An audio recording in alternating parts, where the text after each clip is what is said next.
Hello, so today we're going to make oil pastel tie and dye. Woohoo! Exciting!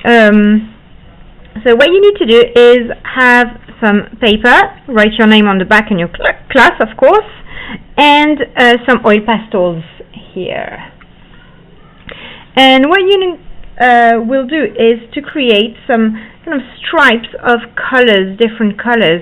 I've made some circles, but you can make stripes or squares or anything you'd like, although circles do work really well because they look the most like tie and dye. So also you need to think about which colors to put next to each other, because you will eventually blend them, and how the colors work next to each other really adds another dimension to the work.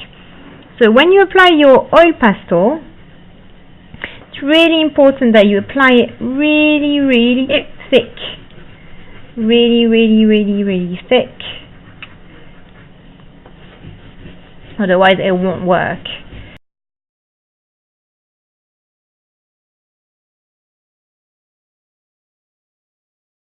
Once you've filled up your whole paper with some really thick oil pastels, you can start and make the tie and dye effect. So here you will need a rubber that's kind of on its way out, a kind of dirty small rubber. And what you're going to do is quite carefully rub it on your drawing up and down. You see what happens, it kind of creates this kind of blending of the colors. So do it in a controlled way so that you get really nice blended happening. Don't just go crazy, and do it sections by sections, otherwise you'll get different colors blending together, and you can see you get a really cool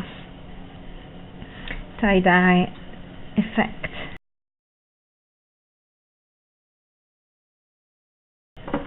And ta-da!